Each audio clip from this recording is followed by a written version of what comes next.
Whether you're picking and grinning or just grinning, grab a drink, pull up a seat. It's time for Roots Music Rambler. Turn it up.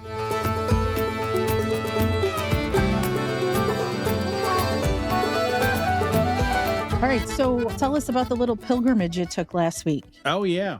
So, we're all, on this show, we're all in the drive-by truckers. We're all heathens. And For sure.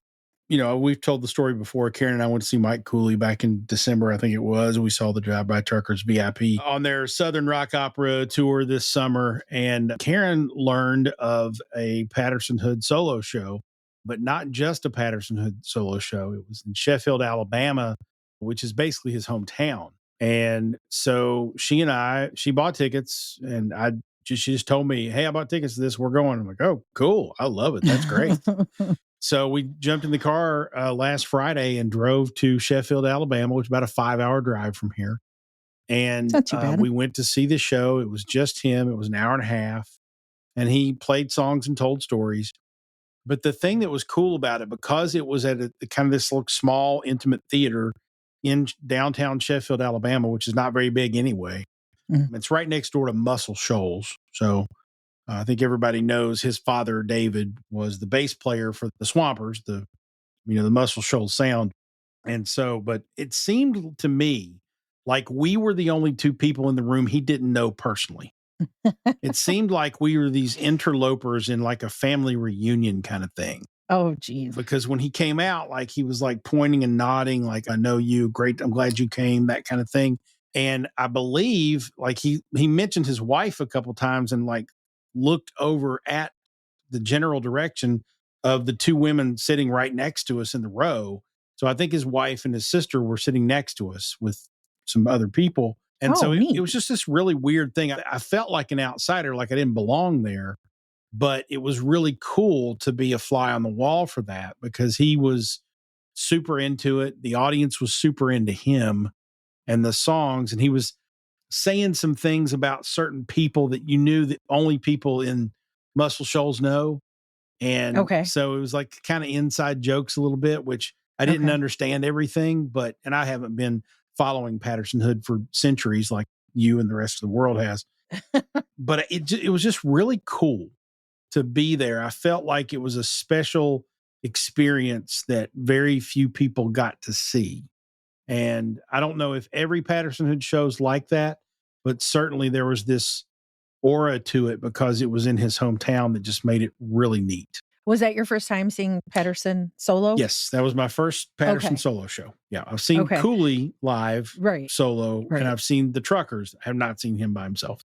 Yeah, I have seen Patterson solo, and I think you described it, he sings, he tells stories. I mean, that's what Patterson does. Mm-hmm. And I mean, that man tells a story like no one else, but I can only imagine how much more special it felt for you being in that theater with all these people that he knows and that know him personally. I mean, seeing Patterson solo is a special experience as it is. Mm-hmm.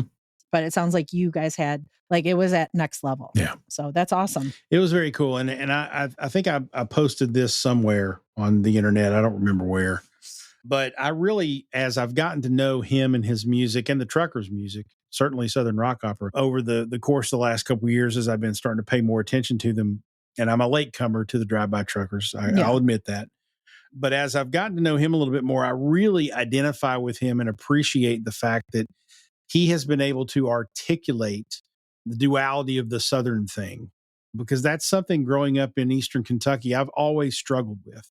I'm very proud of where I'm from, but I'm not always proud of where I'm from. And I'm very proud of where I'm from, but I'm not always proud of the people there sometimes. And that's something that I think is unique to the American South in a lot of ways. I'm sure there's something that aligns with that with big cities where you've got, high crime rates or you've got slums or whatever. I understand that there's probably some amount of that in other places.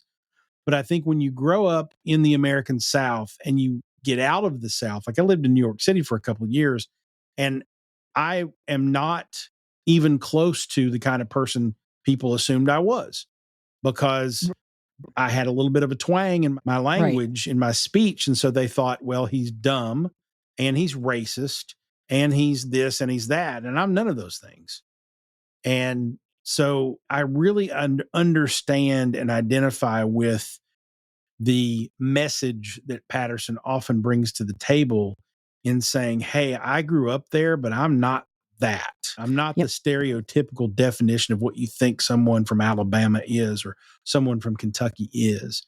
And I have a lot of admiration for him for, leading with that message a lot and being able to articulate that in a way that people can understand it. Because I think if you're from outside of the South, and you pay attention to Southern rock opera and other songs like that, you can start to see, oh, there's way more to being Southern than, For just sure. the grandson of racists. And I've been asked by people when talking about drive-by truckers, or not so much asked, but just it comes up in conversation, like, oh, well, I used to listen to drive-by truckers and then they got really political. And I'm thinking to myself, well, if you've always listened to drive-by truckers, then how did you not know before that they were political? Yeah. Because that's what the duality thing that you describe is kind of what they've done from the Yeah. beginning, So, and I know that doesn't sit well with a lot of people, and not just in the South, but up here too, Sure. So don't listen. Don't go to the shows. Leave the tickets for us. Absolutely. I'll take them. So Absolutely good is stuff. right. Welcome to Roots Music Rambler. She's Frank. He's Falls. And we're rambling on through the stories behind the music we love. Today on the show, we are talking to Chicago-based singer-songwriter Brandon Good. Brandon's music encompasses a wide range of genres, from soul to good old rock and roll, while remaining true to the dance hall and honky-tonk heritage he does love. And I have seen Brandon live a couple of times now, and he is the real deal. Most recently, I saw Brandon last month, which would be July as we're recording this. And he was supporting another friend of the show, Sarah Jean Stevens. They actually did a couple songs together, and it was so, so lovely. That's good stuff. Well, we had a really good conversation with him, and he's another one of these guys who came to country singer, songwriter, Americana folk from punk, and not just punk, Celtic punk. So it's a common thread amongst a lot of our guests. So we had a really great conversation, and he shared a lot with us, and he's got a new album coming out probably in November of this year. So stay tuned to the show here. You're going to want to hear from Brandon. He's a good one. It was a good conversation for sure. Before we kick it all off, though, I know, Frank, I believe we maybe touched on this last time. Your daughter went to Lollapaloozers there in the Chicago. So I have a question. I saw a picture of Lollapalooza, probably taken from a drone, and my first reaction was, oh, hell no. So tell me how Lucia's experience went. You probably saw a picture of the crowd that was there to see Chapel Roan. Yep. Okay. Yeah. So I think when the lineups were, decided upon and Chapel Roan was given a time slot on the first day in like the early evening, the organizers really didn't expect her to kind of skyrocket to the level of popularity that she's at now. So for her set at Lollapalooza, the crowd was estimated at like 80,000 people just in the area where she was playing. If you've been to Lollapalooza or any festival, there's multiple stages, multiple areas, right? So there were about 80,000 people, and my child was one of those people. And, Lucia she's 15. She's smart about getting around. She goes to school downtown, so she's used to people and crowds and stuff. I was a little worried that it would be too much for her, just the sheer amount of people, but she was able to withstand it, especially to see Chapel Roan because that's her current obsession. And she did okay. She and her friend did leave earlier than they had planned because it was getting too crowded for their comfort. But I commend them for recognizing that and leaving before, they got really uncomfortable. So that was good. But she had a 4-day pass. She didn't go on the last day on Sunday, but she was there Thursday, Friday, and Saturday. And she said it was the best 3 days ever. So, and there was no trouble. She was safe. She was fine. So that's all I could ask for. Well, my question, and I'm glad she had a good experience. I'm glad she was safe, of course, and I'm glad she had a good time. But my follow on question to that, notwithstanding Lucia's experience with Lollapalooza, I wonder, I'm starting to ask the question of myself, are music festivals becoming impossible to navigate? And there's two parts to this. It's one of these like double entendres. Are they becoming impossible to navigate because number one, there's too damn many of them? It seems like every day there's a new festival popping up in my feed with 147 different artists, about 25 of them I want to see and think, ooh, Right. this would be a great show. Yeah. But there's so many damn ones that I can't choose, and I certainly can't afford to go to more than I'm already going to. And then there's the other part of the entendre there of becoming impossible to navigate, like a Lollapalooza where you have 80,000 people within a 5 block radius. You can't walk. Everybody stinks. You're sticking to each other. You're sticking to your own clothes. You can't get where you can see anything really well. I mean, there's a lot of them that are done well, even though they have big crowds, but it's getting to the point where there's too many of the damn things. And when you get there, there's either too many choices or there's too many people and you can't get to your choices. I wonder if we're about to hit kind of a crescendo of music festivals and they're going to start to become not as interesting anymore. I definitely agree. And I was thinking the same thing about the number of music festivals because, like you said, it seems like every day there's a new one being announced with lineups and containing acts that I would love to see as well. And the other part of that too is it's becoming unmanageable financially. Mhm. Like the Lollapalooza 4-day passes are not cheap. Mm-mm. Thankfully, Lucia's dad won 2 passes in a raffle. Nice. So that's the only way she was able to go.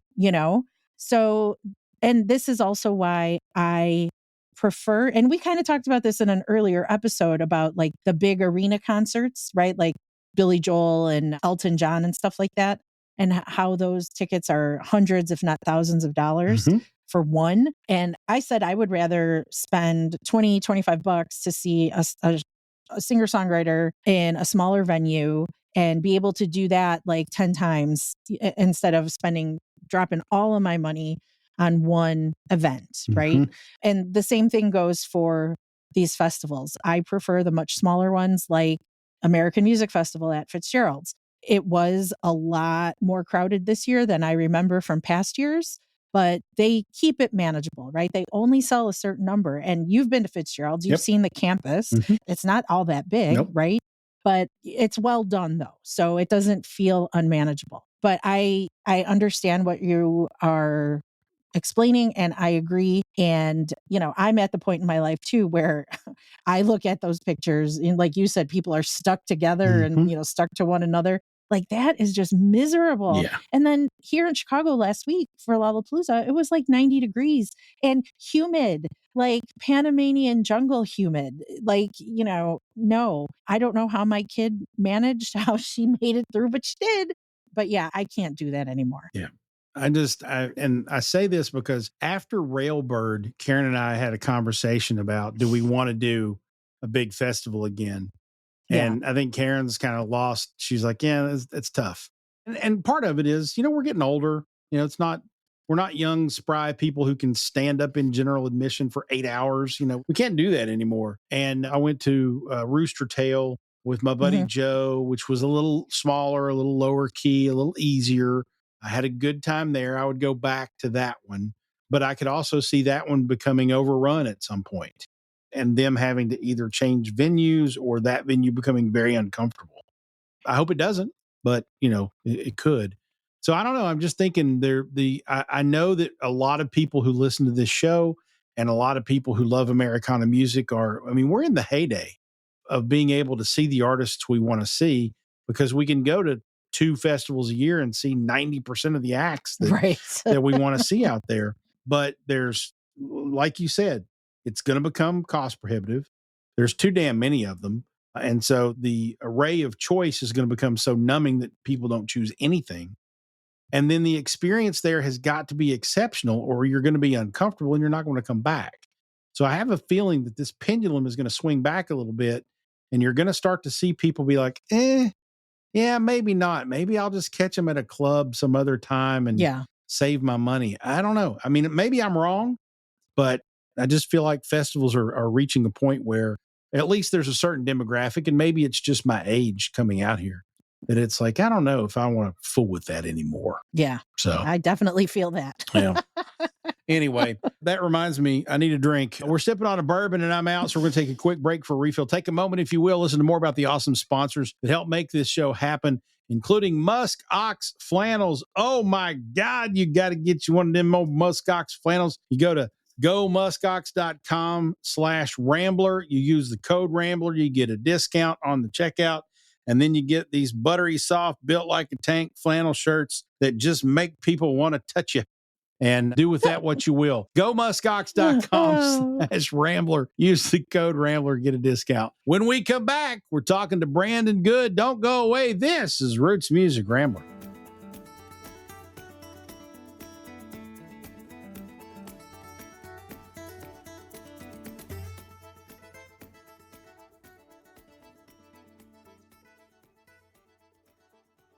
Hey, gang, I was not a flannel guy until I found Musk Ox flannels. Now, I don't want to wear anything else. Well, I mean, pants, but you know what I mean. Anyway, so Musk Ox is a premium flannel shirt that comes in various colors and styles, but also all season or heavy. So they have different weights and thicknesses. They even have sizes that fit big boys like me. Now, Frank, I hear the ladies like the flannel look. Is that accurate? Yes. Yeah, there we go. So one Musk Ox Flannels customer actually said they are buttery soft, but built like a tank. I resemble that remark, especially when I'm wearing my Musk Ox flannels. They also, by the way, give $10 of every $100 order to support wildlife conservation. So you're doing some good for the earth and the animals on it with every purchase. Visit gomuskox.com/Rambler, browse the collection and get you some buttery soft, built like a tank premium flannels. Make sure you use the code Rambler, all caps, and get the discount on your order. That's gomuskox.com/Rambler. Use the code Rambler, buttery soft, yo. That might be my new hashtag.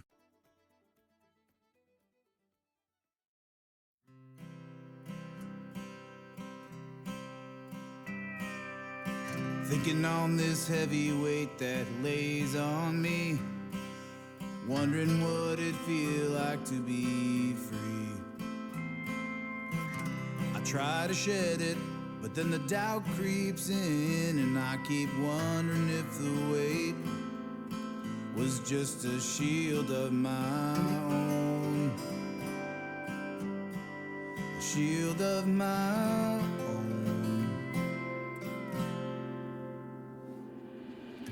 What if I leave behind this anvil that I hold, realize it wasn't worth the pain? What if the weight kept me from knowing all I lack, and all I want is to pick it up and just go back? That song was called The Anvil. It is from Brandon Good, and he is with us here on Roots Music Rambler. Brandon, how are you, my man? I'm doing pretty good. I actually had a pretty good long weekend of hanging out. I actually was in Madison over the weekend at a festival called Sugar Maple. And so I saw a couple of really cool roots bands. Like the most notable was the first night was Lo Pinon, and they're from New Mexico. Super, super cool. I would say mariachi, and then some I guess more South American kind of tunes. And then Emily Nenny actually headlined the second night, and right before her was the Daiquiri Queens. They're a Cajun band. Ooh, that sounds fun. Yeah, it was a great time. I had a blast. So that sounds good. Yeah, I got home yesterday early afternoon, and I have so many mosquito bites, and because it was camping, and it was a blast. So you say Madison, you mean Madison, Wisconsin. So yes. Yeah, those mosquitoes up there, they have serial numbers on their wings. So yeah, for sure. And I'm sure we'll talk about it a little later, but I lived in the Upper Peninsula of Michigan for a while, and they're there. Can confirm. Yeah. So do they drink beer and eat cheese? Is that the deal up there with the skeeters? Well, they get their beer and cheese quota in from the folks that live there. So yes and no.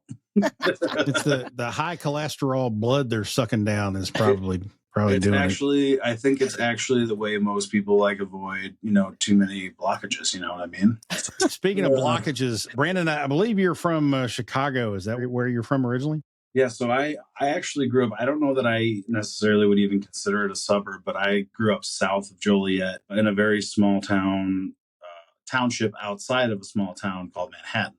I know Manhattan. Yeah, some people know where it's at, and some people are just like. But I actually lived the first.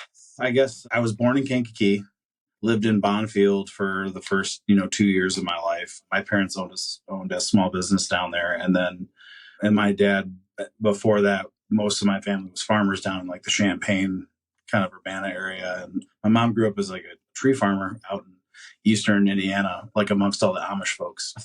Oh, Nice. And yeah, so after I was born, we were in Bonfield for a little bit, and then we moved up to a township called Wilton Center, which is just south of Manhattan. There is 3 antique stores, a town hall, and an elementary school. So, and a pig farm. So that's what and you a get. pig farm. Well, you know what we learned in a recent episode from Aaron Perlett, who is the lead singer and founder of Atomic Junction.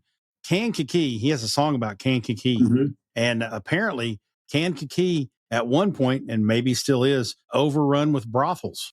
I don't know, but I don't know. That's a new one for me. I've spent a lot of time there.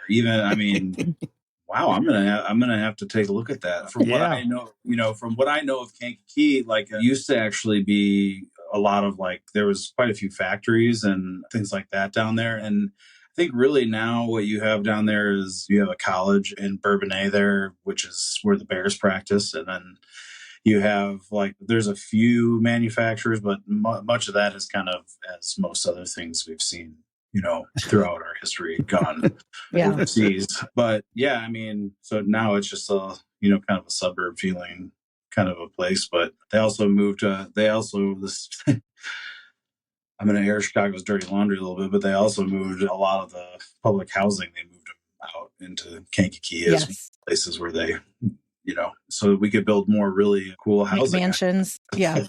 Nice.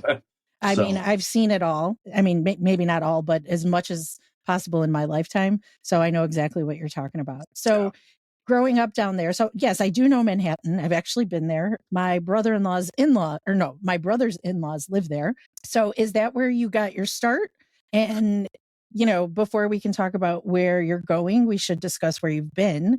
So you were part of the Chicago Celtic punk band Flatfoot 56. Did that all get started down there? Yeah. So I actually, my start to music really came from church. I grew up for context, my parents grew up Mennonite. That was kind of how, and they were Mennonite all the way back before they even came over, over the pond. And so when I was born, my parents they kind of had switched gears and started going to a non-denominational, I would say like a prosperity gospel, Pentecostal type of church. So I kind of grew up in a big mega church, but my musical journey kind of started there with the 4-part harmony, really beautiful hymns of Mennonite tradition, and then playing with a whole lot of gospel players. Really, a really wonderful thing about that was that I ended up playing with a lot of really interesting people. A lot of my intro to music there was, I would say, 3 main people that I gleaned from. And the first one was this old Black woman. Her name was Ms. Daisy. And she was in one of our small groups, and just a really lovely woman who taught me a lot about blues. And she was really, one of the more memorable people that was like, hey, I think you would like this. I think you would like this. And, Mississippi Fred McDowell records and, any of the Piedmont blues stuff, all that. And then the other one was a gentleman named Walter, and he was a 6-string bass player, absolutely phenomenal. And he started giving me funk kind of stuff to listen to, which was pretty cool. And then lastly was a gentleman named Larry. Naturally, he was a very country guitar player, but just out of this world good. And they all just were in the adult band in this church. And I was also very much into punk at that time too. So the youth band didn't really know what to do to me. So I was very quickly ejected to go play with the adults because they didn't know what to do with me. So that's kind of my like beginnings into music. I learned how to play piano first, as a young kid. And then in junior high, I played saxophone and still like kept playing keys. But in 2000, a guy from church gave me my first guitar, which was a PV Predator, which is basically their super Strat. Like it's like a Strat basically from PV. And he was the one that like kind of really, that really kind of got me playing guitar in general. But music for me has just been a whole lifetime of like taking all that in. My favorite was Sunday and Saturday mornings when we would listen to oldies 104.3 before it was the Jack. And, they always had their classic country, segment on Sunday mornings. And I remember like one of my favorite things was the first time I heard Willie Nelson, and that was on that show. And it was Blue Eyes Crying in the Rain. And I remember hearing that and thinking that is the best song I've ever heard in my life. Heck yeah. So I got wait a minute. I got to ask this question. Okay. How do you get from Mennonite gospel music to a Celtic punk band? That was going to be my question. There is a linear line there, but so basically I start with this. All that was a part of my life. And I had a friend at church. His name was Dave, and he lived in Crete, Moni, Illinois. And he was the one that kind of like, he started me on that. But I remember I'll let this person remain nameless, but at one point somebody took me to a hardcore punk show in Joliet, Illinois, with some of the OGs of hardcore and punk, which was Madball and Agnostic Front. And so those guys are like Lower East Side New York bands that like in the 80s are responsible for like running all the Nazis out of town and all that kind of stuff. And so Dave was good friends, actually, was already friends with the guys who I then eventually, after listening to Flatfoot and when they first started, and like, I probably met him in 2001, about a year after they started the band. And then eventually, like, I had a lot of really horrible stuff happen in the church that I grew up in that just happened to my family. And I left, and I actually, their dad was a pastor of a church. It was an Assemblies of God church, but it was kind of similar to what I was already in. It just was on a much smaller scale. So that's kind of how I ended up like being so close to them. I was a kind of a worship pastor in the church. And then I was like helping them write and I did a little bit of like pre-production and stuff with them. And, just like little bits of things here and there. And I started filling in for them when their original bagpipe and mandolin player was getting married and decided he wanted to step out. And so then myself and another guy stepped in, and I was playing guitar and mandolin and doing backup vocals, and then Eric was playing bagpipes. So that's kind of the line of how I got into that. But I've just always been a person who appreciates a lot of different music, and at that point in time, like I had a lot of really pent up anger that I didn't know what to do with. Like as I get older, I recognize in my younger self how angry I was. And I also recognize how, like with music, it's always been a very participatory thing for me. So like whether it was like worship music at church or whether it was going to punk and hardcore shows and like being in the circle pit, or now like, being a part of this country scene here in Chicago, it's two-step, or like, I used to go swing dancing all the time. Like when I was, in my early 20s, and all these like kinds of music were like ways for me to like both experience and love music and also express myself in a physical way too. So always been kind of a really interesting thing for me. So then going back a bit further, and I think you may have already answered this question, but when did you know you wanted to make music or be in a band, or did it all start when you at the church? Yeah, I mean, it definitely started then. At this point, I just don't ever remember a time before I wanted to be a musician and to write songs. And, I think what's important to me about this is like writing songs that are like, I always wanted to write songs that like created like a relationship between a person and the song and myself, something that was like very like identifiable, Mm-hmm. I think being a very different kind of person in the environment that I grew up, I always felt very lonely. And so music was always, on top of just being something I just loved so much, was something that was like, a way of connecting. I always recognized how songs had the ability to bring you into something and feel connected to something bigger. So Yeah. it was kind of just always something that was so like real and important to me. So Very cool. Well, you're definitely not the first musician or songwriter we've talked to who originally started in a punk band. It kind of seems to almost be a natural progression from punk to country Americana, or for a lot of artists. But again, is this something that you thought might happen, that you would migrate into country? Where did the country part come into to play for you? Where did that path open up? So I loved country music from the get go. Always have, and loved country, but and really I'll say, to give credit where credit is due, I started playing guitar because of Keith Richards. And he has while it's very rock and roll, he has a very country vibe to a lot of licks that he plays. It's just kind of sassy and twangy. And I really love that. But then I also, remember, remember some late 90s country songs that I really loved, like all the John Michael Montgomery stuff and, Brooks and Dunn and anything that Brent Mason did, his guitar playing. And I loved Johnny Cash, growing up. And in high school, I did a lot of Johnny Cash impersonating. I had dyed my hair dark and I had a big old pompadour. And at that time, the punk rock retirement plan was that you went into rockabilly, So, but I think like any other young person, as I started playing in more punk and hardcore bands, your friends and people around you's opinions have a lot of social currency. And so I probably would have started on the country path sooner had I kind of skipped that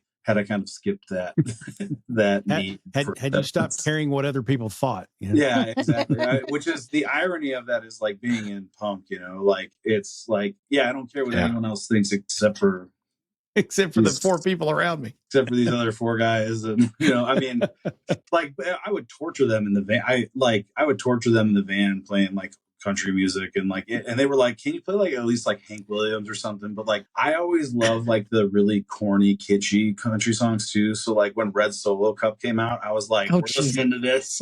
Wow. All right. And I just find that song so endearing in such a quirky, silly way. I love it's just something that I really love because it's ridiculous. And if you've never been to a party with a Red Solo Cup and you just know you can't hear that song and be I don't like this. It's no, this is a quintessential part of my life that everybody just came, Red Solo Cup in the middle of the field, whatever else, So it seems like we all have that experience for sure. It's kind of funny you mentioned that style of music because not too long ago on the show, in our Pickin the Grinnin segment, I kind of threw it out there because I don't care too much for those types of songs. I got really into driving around one day listening to Don't Rock the Jukebox by Joe Diffie. Yeah. And so I threw him out as my Pickin the Grinnin, knowing that half of the audience would think I was an idiot because I like that song, but I do like that song. There's a couple of them in there that are good. So did Joe Diffie do his own version? I know that song as an Alan Jackson song. Oh, no, it's not. I'm sorry. It's not Don't Rock the Jukebox. It's Prop Me Up Beside the Jukebox. The Jukebox. That's it. Yeah. That's right. Yeah, that's a great one. I love that. That's a good song. Yeah, and even there's I love the new kind of reinsurgence of that with a Zach Top, when he did Cold Beer and Country Music, when there's that line, he's when I die, put me down on the ground next to an old beer joint with the party crowd. Exactly. So it's it's funny. It's a fun thing to write about, Yeah. You're right. They're kitschy kind of songs, but they're also catchy. So very much so. It's kind of hard not to hum those. All right. So let's listen to a little bit more of your music, which is not kitschy, but catchy. Let's take a quick break here. We're talking to Brandon Good, and the track we're going to go out with is a track called Enough. Don't go away. This is Roots Music Rambler.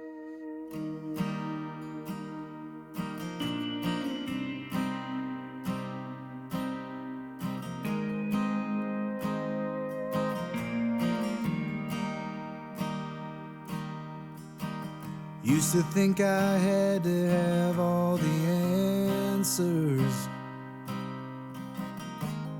for all the questions to all these holes. Thought I walked on the edge of a knife. One false move and you cut me from your life. Then that part of me died. All my arrogance and all my foolish pride. Hey, Ramblers, I have experienced a revolution in sound in my house, and you can too. The revolution is driven by Sonos. The Sonos wireless music system lets you play any song in any room, control it all with the Sonos app on your phone or tablet.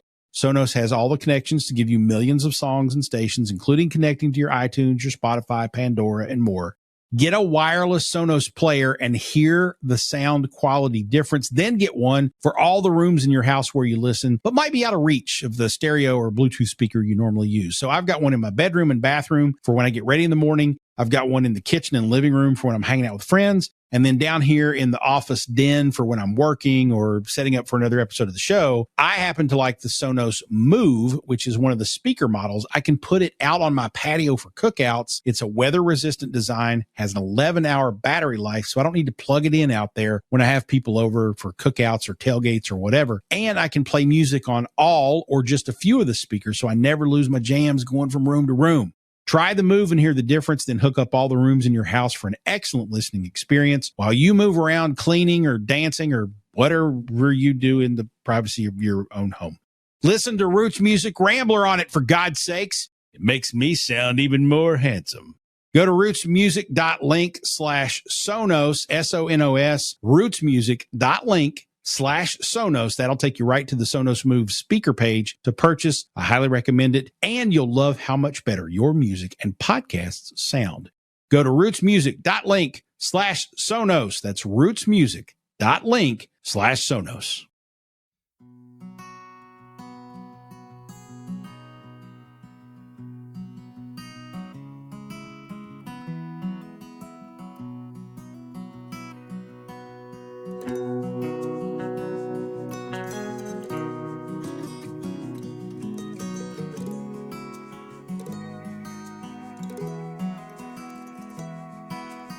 Long have been the days since I've heard anything, not so much as a whisper from your lips. Long have been the days since the smile on my face was more than just a fleeting glimpse of joy. I always thought that you'd be there to pick me up, but it seems that illusion's been... All right, welcome back. We're here talking with Brandon Good, and you just heard his song, Days and Nights. So, Brandon, you talked a little bit about your roots in punk and church. You mentioned names like Willie Nelson, Johnny Cash. Who else or what else influenced you, like that you can remember, your earliest influences?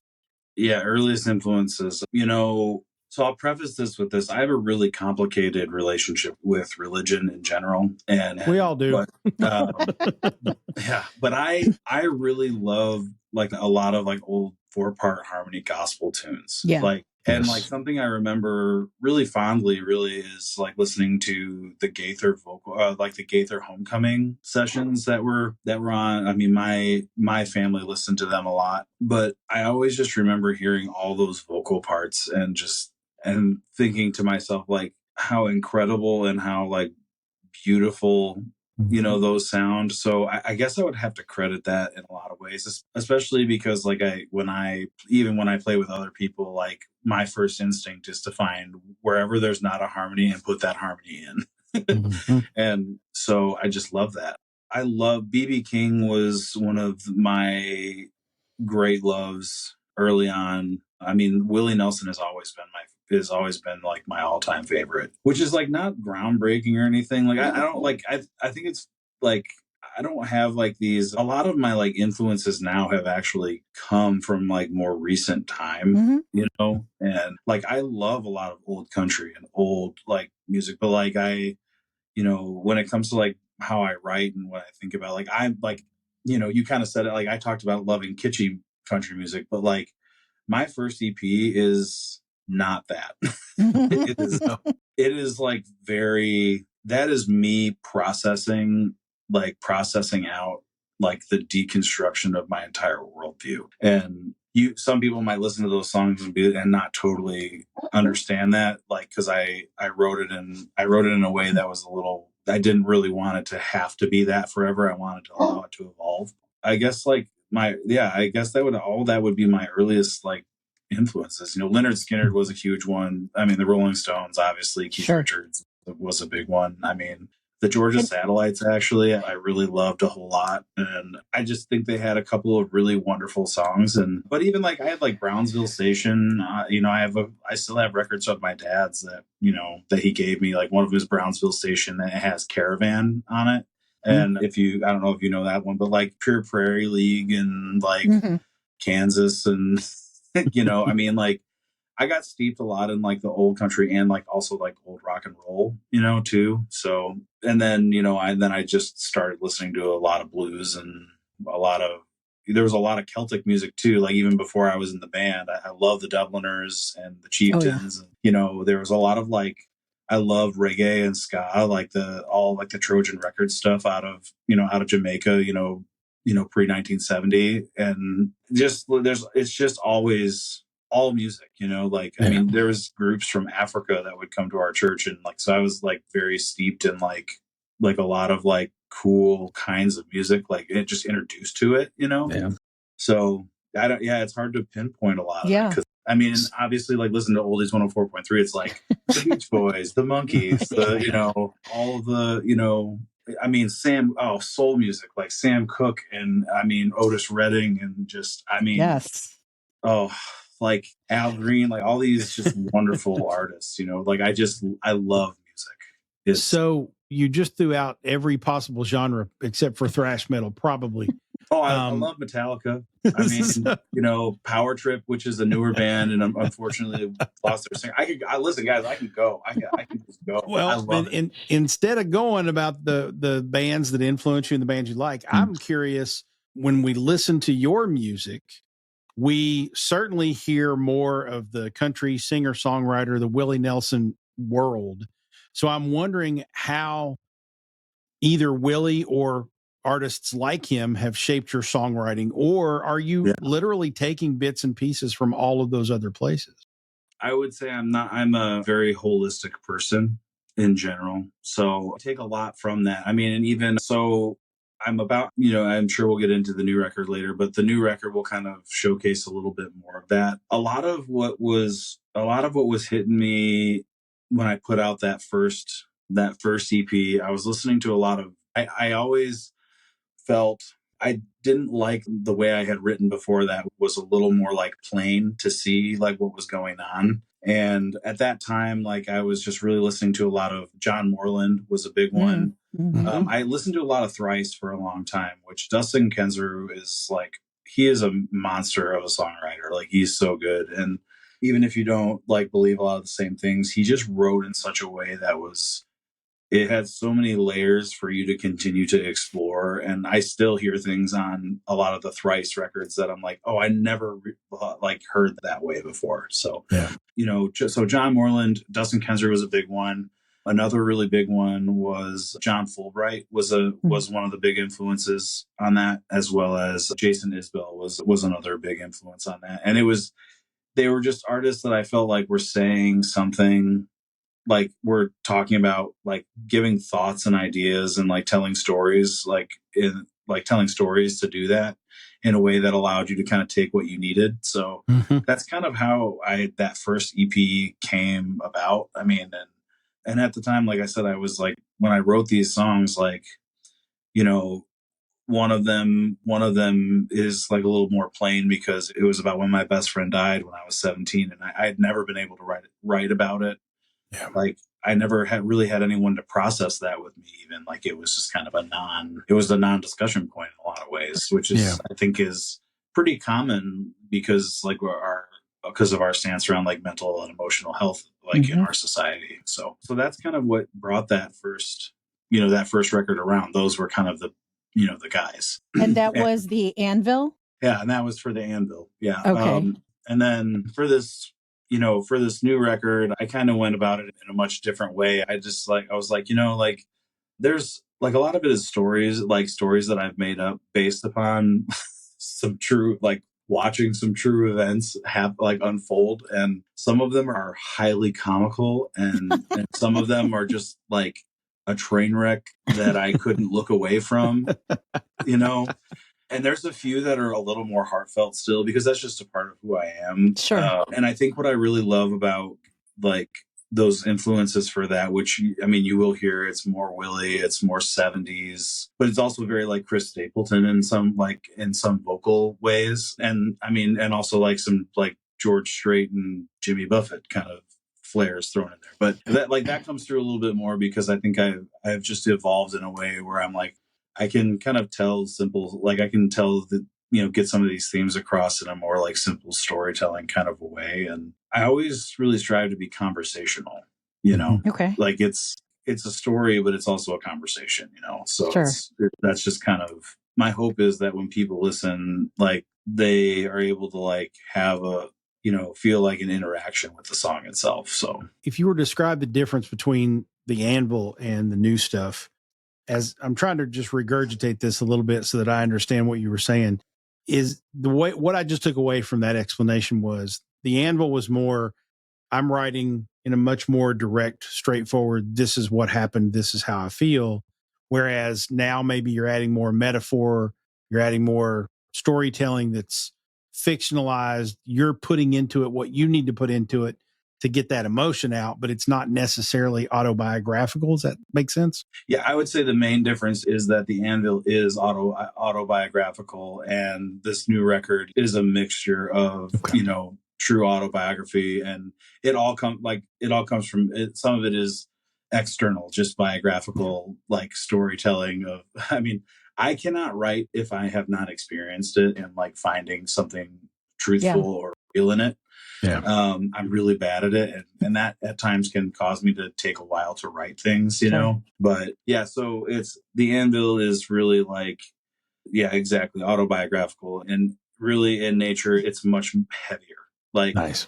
And it's allowing those heavy items to be heavy. Mm-hmm. I think that's something that you hear in that album or in that record. It's just like, there is a heaviness to it, which is fine and great. And I love that for what it did for me. And then this new one, I'm kind of just making fun of all of it at this point because I'm just like, this whole entire journey of life is an absolute mess. And it is really difficult. And also it's hilarious. Like, what are we doing? Oh yeah. And if you don't laugh about it, it's better than crying. So the best advice I ever got from a therapist, and I've been in and out of therapy for a long time, since before it was cool. 10 years for me, my friend. There you go. Amen.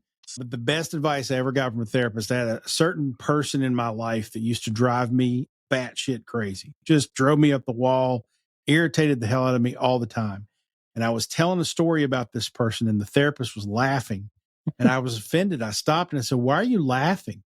And he said, "Jason, this person is a cartoon character.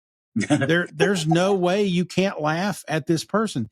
Everything you're telling me is hysterical. So what you need to do is realize that person's just funny. Just laugh at them and don't let it bother you." And you know what? Since then, they haven't really bothered me anymore. Because when I look at them, I'm like, that's absolutely typical and hysterical. And I just like that.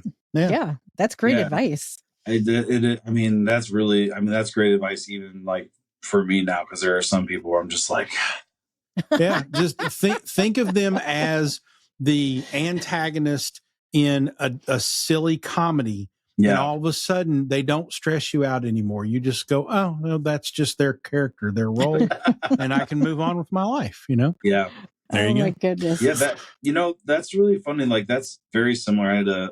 I guess I would say he was, I don't know, we haven't spoken in years, but I'd say still friends, but I had a buddy named Bubba who, he was a Bostonian, is a Bostonian. He lives down in Georgia now, but he kind of gave like very similar advice to me at one point in my life. And he is actually one of the most like chill, relaxed people that I know now.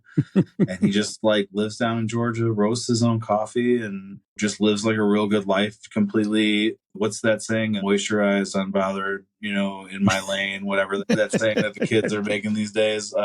Hydrated, moisturized, happy, and in my lane. It's like that's just him. He's just doing his thing. There He you doesn't go. nothing like really bothers him too much or Well, has. we should all be more like Bubba. Good for him. So if we could talk a little bit more about the Anvil, because I want to know about how the location, your location when you wrote those songs, how that impacted the final products. Okay. Totally. So that's where the Anvil, those songs, you wrote those while you were up in the UP, correct? Yeah, that's correct. All right. So we have listeners all over. And I learned years ago, people outside of the Midwest have no idea what the UP is. Nope. Yeah. In the Midwest have no idea. And don't tell anyone. Don't tell them.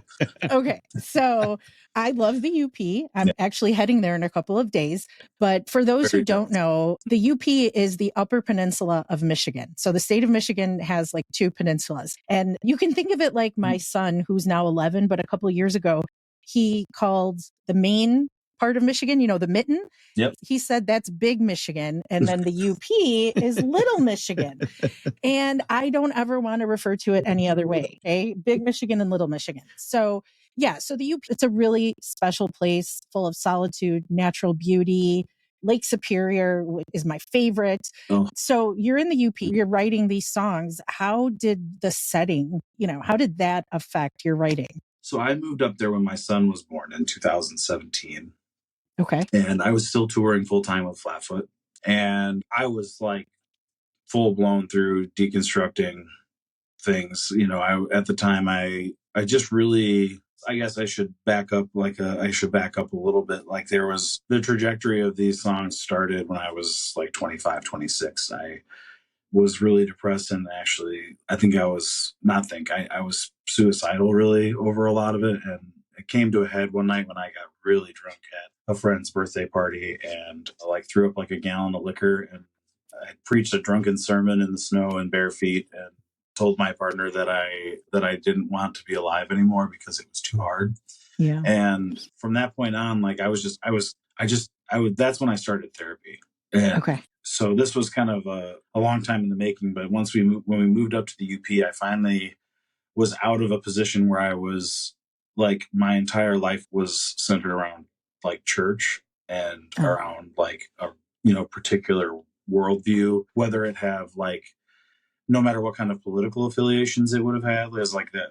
I have a lot of really liberal Christian friends, and I have a lot of like friends that are, or I guess I should say I have a lot of people in my life that are like still Christians and really conservative. So life was just so busy from me touring all the time and being constantly in that setting and like having so much noise that what really happened is I moved there and I had exactly 3 friends from my partners from there. And I had like exactly 3 friends and, I had to work to make ends meet. And then I had a new kid. So there was all that to be reckoned with. But so it occurred, like a big thing that kind of sparked it was I had so much time to like get to know myself and to reflect on a lot of things. And like, one of my favorite things to do is go get lost in the woods and go trout fishing. Like I'll just go walk the street, and whether there's someone with me or not, that was and it was a safe place. I didn't have all this input of like, you're just being influenced by such and such, or you're just, or for, some people in my life, the devil's just doing this. And it's like, I don't believe that's a thing. But, so like, the locale really, like what it came down to is it put me in a place where I started making conscious choices and having like conscious revelations rather than being given. Like, I feel like I've always been a person who really loves philosophy and, has read and studied a lot of different kinds of philosophy from, and theological points as well. So, Mhm. so really, like, I got to a point to where I was just able to, like, all the noise got shut off. Yeah.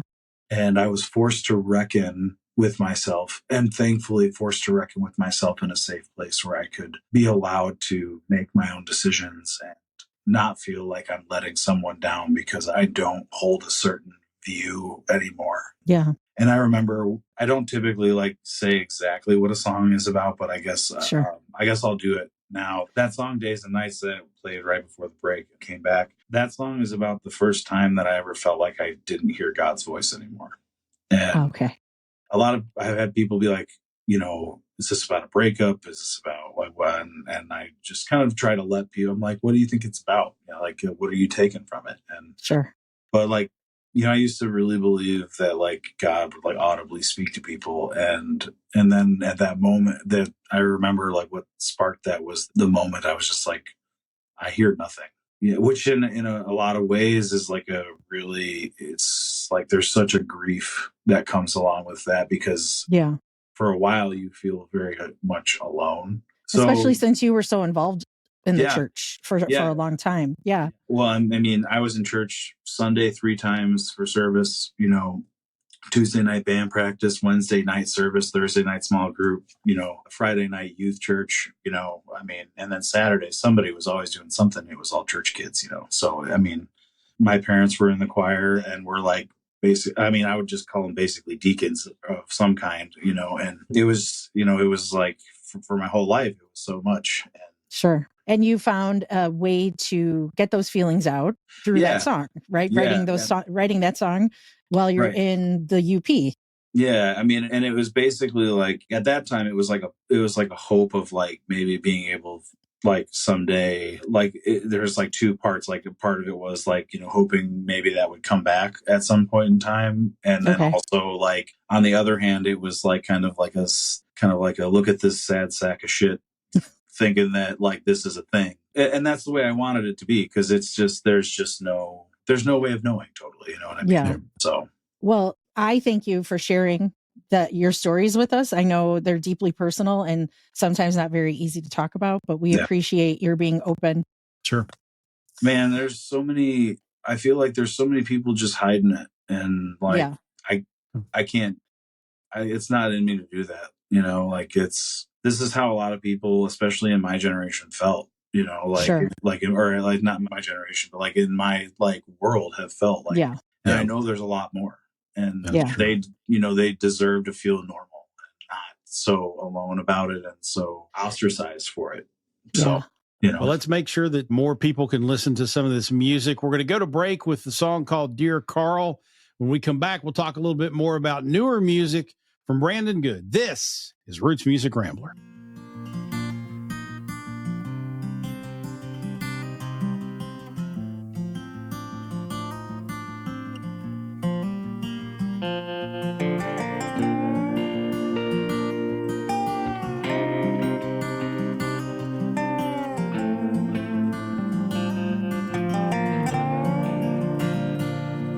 I've been holding on to you like a fairy tale ghost. 13 years have passed and still I cherished you the most. It's taken all this time for me to put you down these words, 'cause I could never find a way to tell you what you're worth. And I realized there was nothing I could do that do justice to the time I spent with you.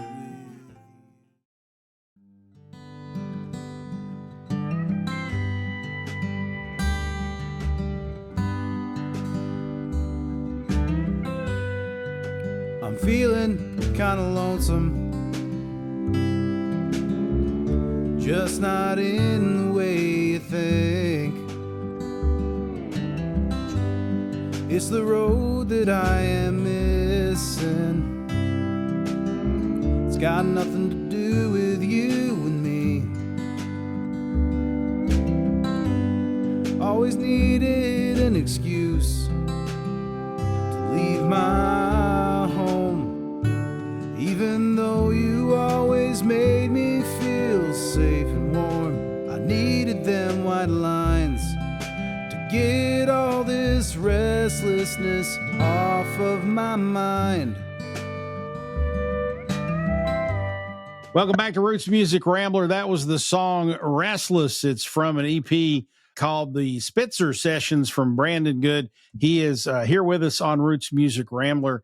And Brandon, I think earlier this year you released a new single called Without You, which I believe is the first of hopefully many to come on this new album. Your Spotify indicates a new full album is coming in the fall, which is not far away. Is that still the plan? What's the ETA on this thing? That is still the plan. I've had to push it a little bit just because I've had some things pop up that kind of just forced me to push my date, but I'm hoping for a November release. And it is a 7-song, I would consider a full-length album. And yeah, so that is currently underway. I mean, and I'm kind of wrapping up some of the final details, and I want to give a little time to make sure that I can, release a couple more singles before it comes out. But yeah, so I'm in the next month or month and a half, the second single is going to drop, which is going to be wildly different from the very first one. And that it's just a little more, I decided that I would do two of the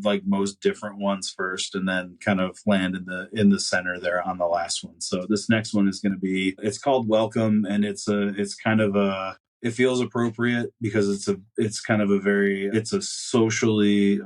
socially charged song, and it falls a little more on the Southern rock kind of side of country. So you like that? Yeah, I'm excited about that one. I think a big thing for me is that I don't contain myself into just a specific box fully. Yeah. I just write songs and then I put them in there.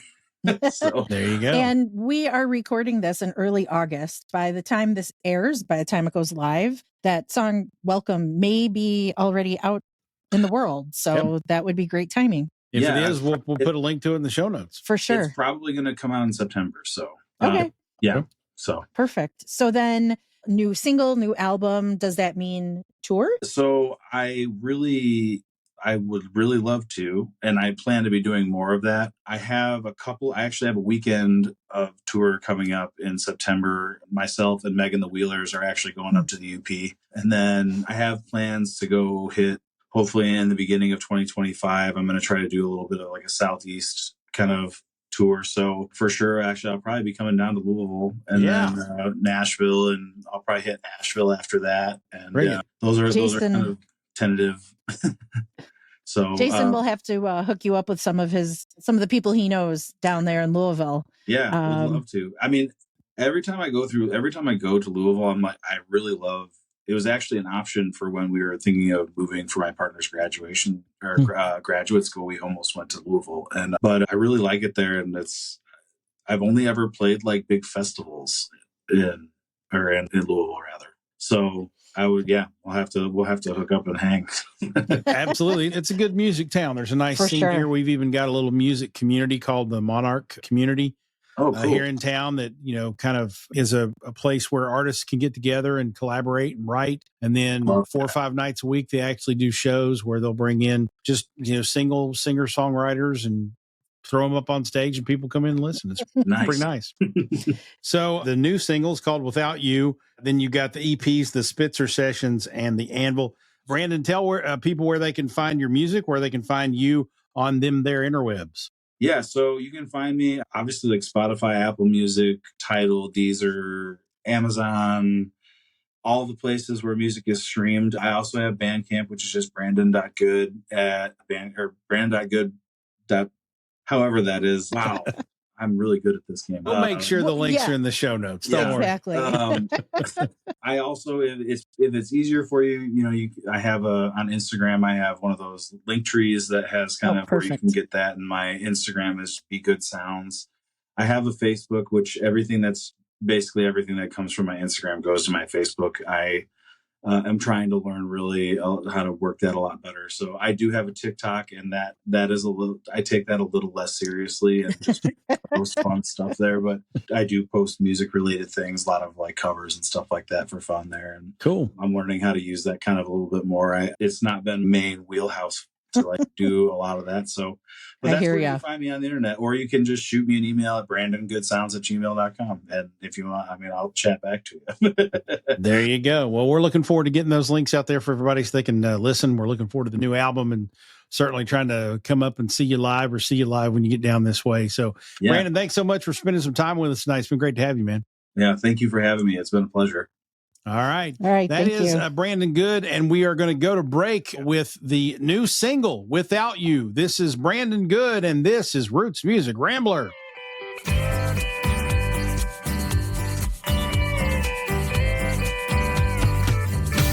Sitting at this old desk,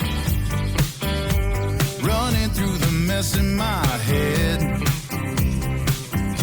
trying to find all the ways that I feel inside. Only one thing seems to come through.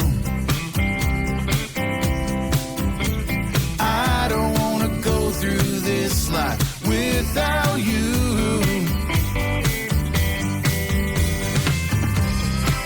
Don't mean nothing if I gotta go alone. Don't mean nothing if I gotta keep singing these same old sad songs.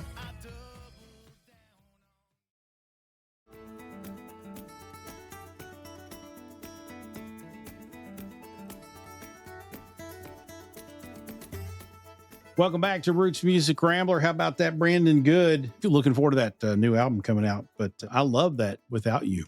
That's good stuff. So Yes. Go check. I'm very excited for him, and I'm looking forward to the new album as well. Absolutely. It's time, folks, for the Pickin the Grinnin segment. This is where Frank and I share our picks for who's making us grin this week. It might be new music that we've discovered and we want to share with you. Might be old music that we're listening to again for the first time in a while that we want to remind you to go listen to as well. Whether it's old, whether it's new, whether it's an album, a song, or an artist, they will sure be good. So, Frank, I'm throwing you under the bus. You're going first this time. Who's your Pickin the Grinnin?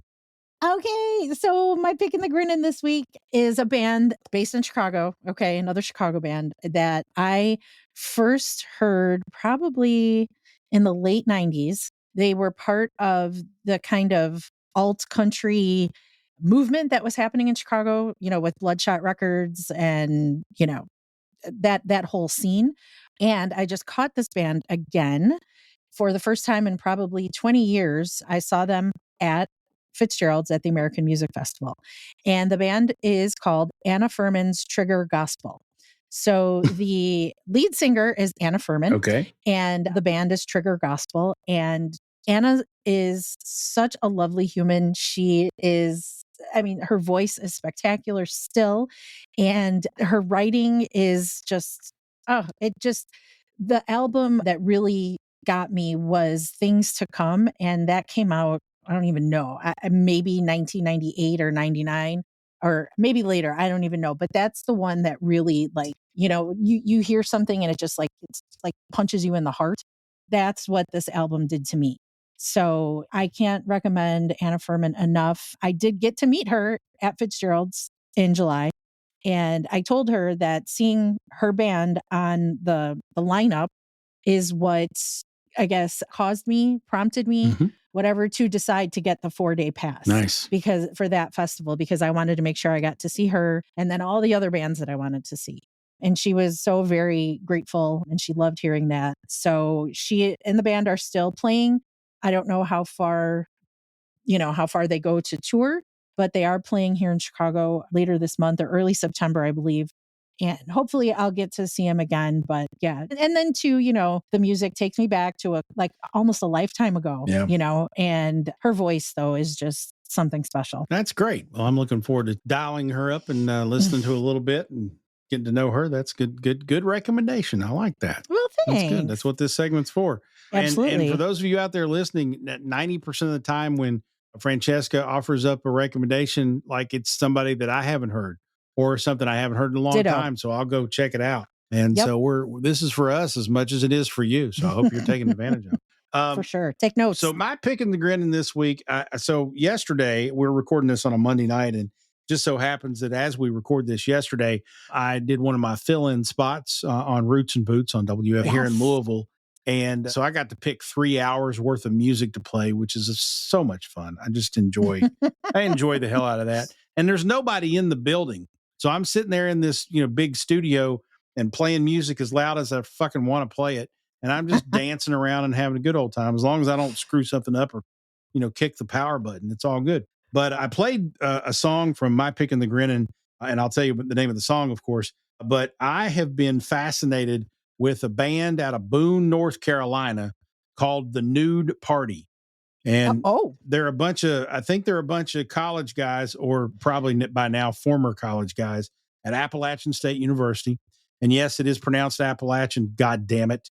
So, but they are, a 60s frat rock sound, but they've got that sort of mountain Appalachian influence as well with some of their instruments and instrumentation. And they have this like college party song called Chevrolet Van, which is just, you can't help but like get up and shake your ass. I mean, it's just a fun song. And a lot of their music is like that. So it's the Nude Party. There's a lot of like Velvet Underground, Lou Reed almost kind of influence in there. There's maybe a little bit of Grateful Dead, a little bit of Rolling Stones falling in there. Okay. But then you've got these, I think there's a couple songs where you can hear a banjo or a mandolin and you're just like, okay, this is a cool freaking mix. And it's like 6 or 8 guys. It's a pretty big band. Okay. I don't know a whole lot about them, but I've been just kind of listening to their cuts on Spotify, and I just think they're fun. So Nude Party, the Nude Party, yes. And so we'll make sure there's links to them and all the other stuff in the old show notes. So with a name like the Nude Party, would I be able to listen that in the presence of my children? Yeah, I think so. Okay. Yeah, they just have a goofy name, but they're not like X-rated or anything. Okay. It's just cool. Good to know. It reminds me of music you would hear at a frat party. Okay. So it's fun and lively. It's not obscene or anything like that. They just seem like a fun group of guys. I bet they'd be really fun live. I don't even know if they play. I don't know. I don't know enough about them to know if they're still together, but I'm digging their music. So Chevrolet Van is probably their most listened to song on Spotify. And it's fun. It's just a good tune. I played that yesterday on the radio and enjoyed sharing that with people there. So I wanted to make sure I shared it with people here too. There you go. Sounds great. Cool. So go check them out and go check out all the other stuff. The links to the show notes will be at rootsmusicrambler.com. While you're there, you can find links to all of our social channels. And another thing, if you're still listening, and I hope you are, because if you're not, then what the fuck, push stop or something. But we need some more people to go give us the old star reviews on the old Spotifys and the Apples and stuff. The more of those we have, the better we rank when someone is searching for like music podcasts or Americana music podcasts or whatever. So we need more reviews. So if you don't mind, grab a friend, make them do it too. Go over to Apple Music and find Roots Music Rambler, give us a star rating. We're not going to ask you to give us 5 or 4 or 3 or whatever. Be honest. But 5s are more appreciated than 4s. Hint, hint. But yeah, honest reviews is all we would ask for, but we need more reviews. Well, I think we only have 2 on Apple. Yeah. Which is kind of lame. And I think one of them's me. So. And we're coming up on a year that the show, this iteration of the show has been in existence. That's right. So it's not like we're going away or anything like that. We're still here. We're still kicking. So. Help us get some more listeners so we can build a nice big community to sell more muskox flannels too. Or whatever. We're just having fun. Oh my goodness. Roots Music Rambler is a production of Falls and Partners. Copyright 2024. Our theme music is Sheepskin and Beeswax by Genticorum. Join us online at rootsmusicrambler.com and make sure you mash that subscribe or follow button so you remember to join us for the next Hoedown and Throwdown. She's Frank. He's Falls. And whatever you do, kids, ram along.